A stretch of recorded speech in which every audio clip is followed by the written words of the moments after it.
Members of many Christian communities followed the holy tradition of nearly 2,000 years by walking in procession along the road trod by the Savior when he carried the cross to Calvary.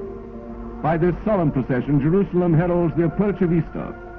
It was from this little city, so unimportant then to the wider world, that the Christian gospel spread over the earth after the resurrection.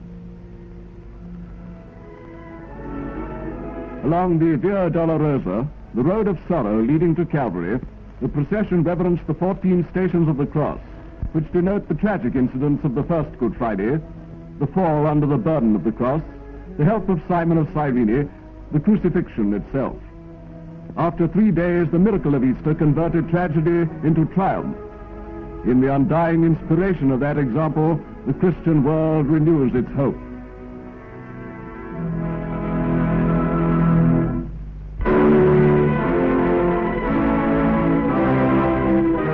Finland is still underwater.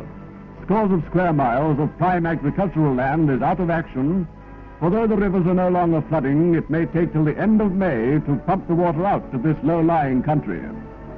Farmers hereabouts are the worst hit of all in what is officially declared to be the greatest agricultural catastrophe ever known in Britain. The damage to the farming community as a whole is already computed at 20 millions, a figure which many experts fear may turn out to be an underestimate.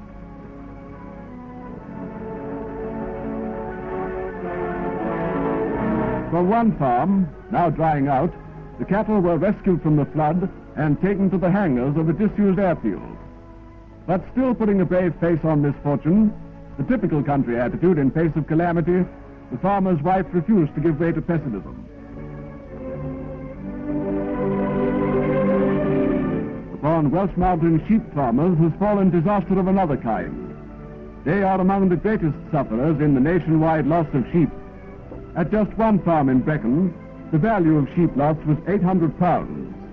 Some of the animals were a pathetic sight, still just alive when the snow melted. They were given a stimulant, but were too far gone to benefit.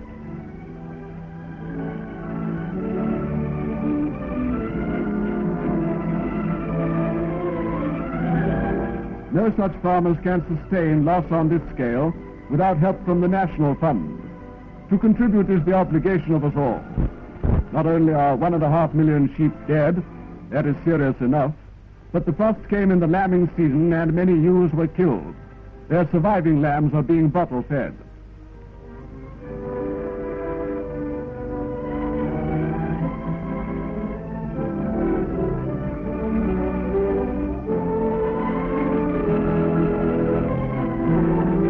At a large 3,000-acre farm in Oxfordshire, where the seeds of winter-sown wheat were washed away in the rivulets of the receding flood, there was vivid evidence of the damage to arable land.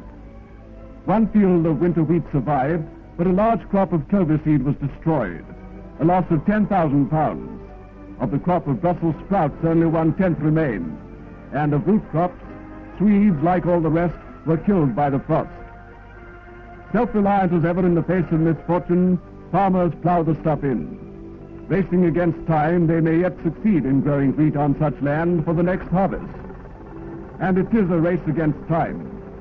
Using 6 tractors at once, they got the land under the plow and prayed for a few days of drying wind to make it fit for the sowing. The whole country is concerned in this operation. Food is short.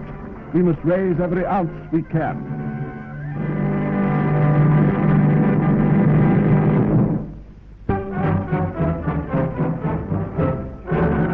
In London's Albert Hall, the Army's boxing stars held their championship. Black-vested welterweight Sergeant Major Johnny Ryan slugs it out with Corporal Stan Davis. Here is the fight as the referees saw it.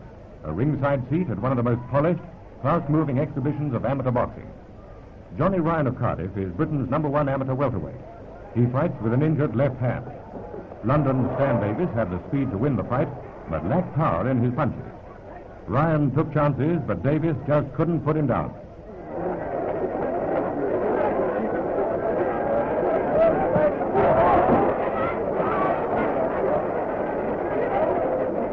Behind on points at first, Ryan comes up with a smile to a real champion's finish. Punching hard, he gains a narrow victory over a tiring opponent.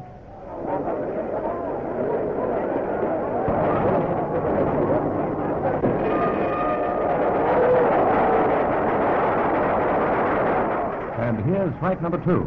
London cruiserweight Johnny Taylor is in the ring against 6-footer Lance Corporal Scott of Derby. Taylor is boxing very steadily against a much taller opponent. With hard-hitting punches, he piles up a good points lead.